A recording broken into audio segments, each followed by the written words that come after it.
AVM coaching centre Kotananduru మీ పిల్లల బంగారు భవిష్యత్తుకు భరోసా ఇచ్చే ఏకైక సంస్థ మన ఏవిఎం కోచింగ్ సెంటర్ కోటనందూరు. అతి త్వరలో న్యూ బ్యాచ్లు TET plus DSC, EAMCET, POLYCET, APRJC, Sainik, Navodaya. AVM coaching centre Kotananduru.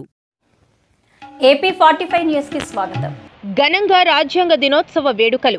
భారత రాజ్యాంగ నిర్మాత దళిత బాంధవుడు డాక్టర్ బాబాసాహెబ్ అంబేద్కర్ నిర్మించినటువంటి రాజ్యాంగం అమలులోకొచ్చి నేటికి 75 సంవత్సరాలు పూర్తయిన సందర్భంగా కోటనందూరు ఎస్సీ కమ్యూనిటీ హాల్ వద్ద మరియు కోటనందూరు బస్ స్టాండ్లో అంబేద్కర్ విగ్రహానికి పూలమాలలు వేసి ఘన నివాళి అర్పించారు.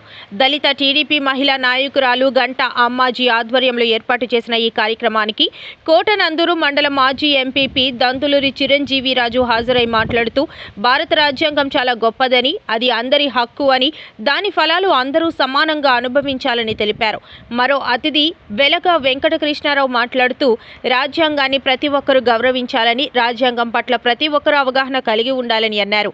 ఈ కార్యక్రమంలో ఎల్ఎస్ఎన్ మూర్తి, డిపిఎస్ మండల అధ్యక్షుడు కడితి చిననూకరాజు, పల్లా కిషోర్, దారకొండ జోగిరాజు, మూరా దేవదానం, అల్లు రాజుబాబు, మేడికొండ నూకరాజు, కడితి ఆదినారాయణ, కాపారపు దేవుళ్ళు, ఎమ్మిలి రాజు, అల్లు చంటిబాబు తదితరులు పాల్గొన్నారు.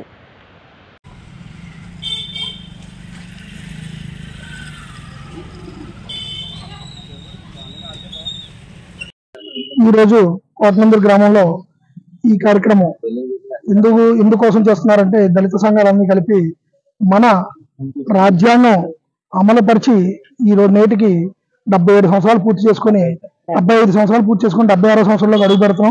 కాబట్టి దీనికి రూపకల్పి మనకి డాక్టర్ బాబాసాహెబ్ అంబేద్కర్ గారు కావున ఆయన గౌరవించుకోవాలనే ఉద్దేశంతో కోటనందూరు గ్రామ ప్రజల తరఫున, కోటనందూరు మండల ప్రజల తరఫున, అందరి తరఫున మన గాడిరాజబాబు గారి ఆదేశాల మేరకు మన చిరంజీవిరాజు గారి అధ్యక్షతన అందరూ గ్రామంలోని టీడీపీ నాయకులు అందరూ కలిసి, దళిత సంఘాలు అందరూ కలిసి గౌరవించుకోవడం జరుగుతుంది అంబేద్కర్ గారిని.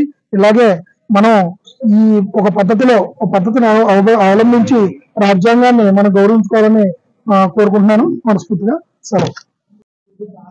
రాజ్యాంగం ముందుకు తీసుకొచ్చినటువంటి మన అంబేద్కర్ గారిని ఒకసారి తలుచుకుంటూ, మరి మన గ్రామంలో ఉన్నటువంటి అందరూ కూడా కలిసికట్టుగా ఉండి ఏ సమస్య వచ్చినా ఒకే మాట మీద నిలబడి ఆయన ఏ విధమైన రాజ్యాంగంలో చేశారో అదే విధంగా ముందుకెళ్లాలని కోరుకుంటున్నాను. రాజ్యాంగ ఫలాలు మనం అనుభవిస్తూనే కొంతమంది రాజ్యాంగాన్ని అవమానపరిచే కార్యక్రమాలు ఇంకా ఈ దేశంలో జరుగుతూ ఉన్నాయి.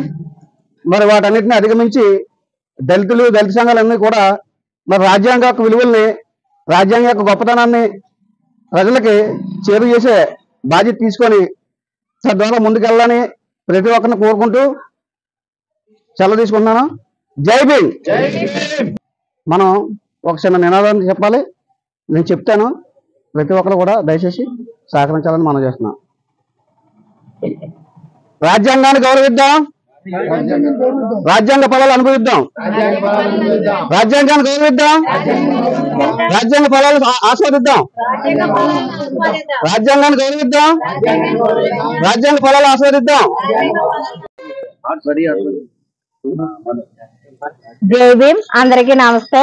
ఈ రోజు మనం పురస్కరించుకున్న దినం ఏదనగా రాజ్యాంగం చట్టం మనకి అమల్లోకి వచ్చిన 75 సంవత్సరాల కారణంగా మనం అందరం అంబేద్కర్ విగ్రహం దగ్గర చేరుకున్నాం. ఆయన అధికారాన్ని మనకి అందరికీ అనుగ్రహించాడు. మరి ఆయన ఆ రాజ్యాంగాన్ని కొనసాగిస్తూ ఇంకా తెలియని వాళ్ళందరికీ రాజ్యాంగాన్ని కోసం మనం అందరూ తెలియజేయాలా, రాజ్యాంగం పట్ల ఆసక్తికరంగా ఉండాలని, రాజ్యాంగాన్ని ముందుకు నడిపించాలని ప్రతి ఒక్కరు కోరుకుంటున్నా. ఈ సందర్భంగా వచ్చిన నాయకులకి అందరికీ కూడా నా నమస్కారాలు.